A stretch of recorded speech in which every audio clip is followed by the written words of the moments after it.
नमस्कार. आपण आज पुणे आणि पिंपरी चिंचवड परिसरात नुकत्याच घडलेल्या काही महत्वाच्या गुन्हेगारी घटनांवर जरा सविस्तर बोलणार आहोत. आपल्याकडे आहे ANN न्यूज नेटवर्कचं 3 जून 2025चं बातमीपत्र गुन्हेगारीवरचं. हां. आणि यात बघा म्हणजे वेगवेगळ्या प्रकारच्या घटना आहेत. मोठी शस्त्रजप्ती आहे, खून आहे, अपघात, घरफोडी आणि ऑनलाईन फ्रॉड पण. हो, म्हणजे बरीच विविधता दिसते गुन्ह्यांमध्ये. अगदी. तर मग चला बघूया या घटनांमधून नेमकं काय चित्र समोर येते शहराचं. नक्कीच. पहिली बातमी घेऊया तळेगाव दाभाडेची. तिथे गुन्हे शाखेने मोठी कारवाई केली आहे. 3 सराईत गुन्हेगारांना पकडलंय. अच्छा, काय सापडलं त्यांच्याकडे? त्यांच्याकडून 5 गावठी पिस्तुलं सापडली आहेत आणि 20 जिवंत काडतुसो पण. किंमत जवळपास 2,70,000 रुपये. बापरे, 5 पिस्तुला आणि 20 काडतुसं. हो, आणि हे सगळं 1 जूनच्या मध्यरात्री मिळालंय जुन्या पुणे-मुंबई हायवेवर. हां. आणि विशेष म्हणजे तेव्हा शहरात शस्त्रबंदी आणि जमावबंदीचे आदेश लागू होते. अच्छा, म्हणजे बंदी असताना हे सगळं सापडलं? हो. अटक केलेल्यांची नावं पण आहेत: उमेश केदारी, मंथन सातारकर आणि विशाल खाणेकर. ही गोष्ट खरंच गंभीर आहे. म्हणजे बंदीचे आदेश असताना इतक्या मोठ्या प्रमाणात शस्त्र मिळणं हे नुसतं कायद्याचं उल्लंघन नाहीये. बरोबर. यातून काय म्हणतात त्याला, अवैध शस्त्र पुरवठ्याचं जे नेटवर्क आहे ते किती सक्रिय असू शकतं किंवा किती खोलवर पसरलेलं असू शकतं याचा अंदाज येतो. अगदी. पोलिसांची कारवाई तर महत्वाची आहेच, पण हे एखाद्या मोठ्या कटाचं टोक तर नाही ना, किंवा संघटित गुन्हेगारीकडे तर हे बोट दाखवत नाही ना, हा प्रश्न उभा राहतो. खरंय. म्हणजे याच्या मुळाशी जावं लागेल असं दिसतंय. बरोबर. आता दुसरी घटना आहे पिंपरीतली, विठ्ठलनगरमध्ये. इथे एका 25 वर्षांच्या तरुणाचा खून झालाय. अक्षय ठोके असं त्याचं नाव. खून कशामुळे? धारदार शस्त्रानं वार केले आहेत असं बातमीत म्हटलंय. पोलिसांनी एकाला अटक पण केली आहे, विश्वास भीमा शिंदे. अच्छा, अटक झालीये म्हणजे? हो, पण हत्येचं कारण काय ते अजून कळलेलं नाहीये.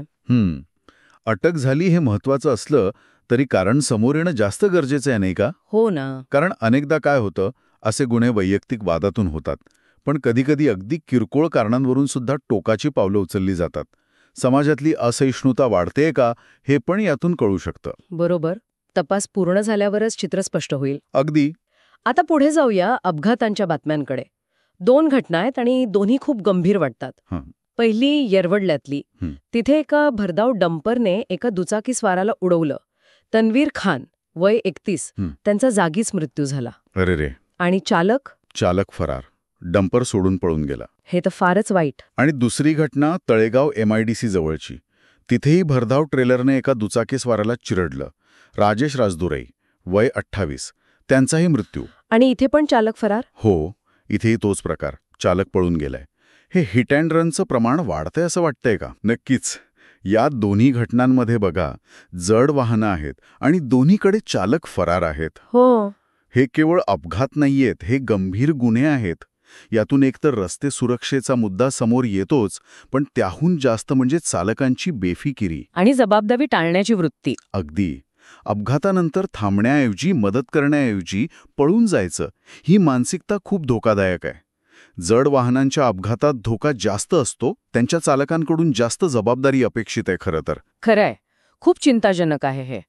बरं, या गंभीर घटनांसोबतच दुसरीकडे भवानी पेठेत दिवसाढवळ्या घरफोडी झालीय. दिवसा? हो. दिवसा घरात कोणी नसताना चोरट्याने खिडकीतून आत प्रवेश केला आणि जवळपास 80,000चा ऐवज चोरून नेला. दिवसा घरफोडी होणं हे पण आता वाढताना दिसते. हे गुन्हेगारांचं धाडस वाढल्याचं लक्षण आहे आणि कदाचित आपली जीवनशैली पण बदलली आहे. म्हणजे? लोक कामावर जातात, घरं रिकामी असतात. बरोबर, त्याचाच फायदा घेतला जातोय. शहरांमध्ये ही एक वेगळ्या प्रकारची असुरक्षितता आहे. आता शेवटची बातमी बघूया, जी आहे मोठ्या ऑनलाईन फसवणुकीची. अच्छा. एका 54 वर्षांच्या व्यावसायिकाला तब्बल 19,40,000 रुपयांना गंडवलंय. 19,40,000 मोठी रक्कम आहे. हो. त्यांना स्वीडनमधल्या एका कंपनीला तेल पुरवण्याचं आमिष दाखवलं होतं. अरे बापरे, म्हणजे आंतरराष्ट्रीय व्यवहाराचं आमिष दाखवून फसवणूक? अगदी. हे बघा, हे आजच्या डिजिटल जगातल्या फसवणुकीचं अगदी उत्तम उदाहरण आहे. इथे फक्त रक्कम मोठी नाहीये, तर फसवण्याची पद्धत किती विचारपूर्वक आखलेली दिसतेय. हो ना. परदेशी कंपनीचं नाव वापरणं, मोठा व्यवहार दाखवणं, यातून आधी विश्वास जिंकला जातो.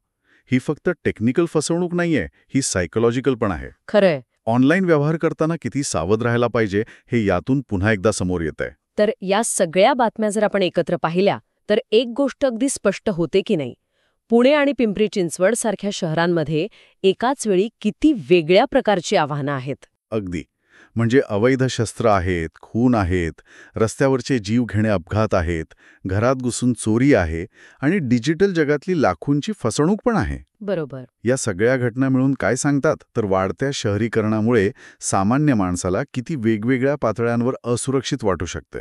रस्त्यापासून ते घरात आणि अगदी तुमच्या बँक खात्यापर्यंत. पोलीस त्यांचं काम करत आहेत, कारवाई सुरू आहे, हे खरंय. पण मला वाटतं या घटना प्रत्येक नागरिकाला जास्त सतर्क राहायला सांगतात, जास्त जागरूक राहायला भाग पाडतात. म्हणजे रस्त्यावर चालताना असो, घरात असताना असो किंवा ऑनलाईन काही करताना असो. हो, ती जागरूकता खरंच गरजेची आहे का आणि आपण किती जागरूक आहोत हा प्रश्न प्रत्येकाने स्वतःला विचारायला हवा, असं मला वाटतं.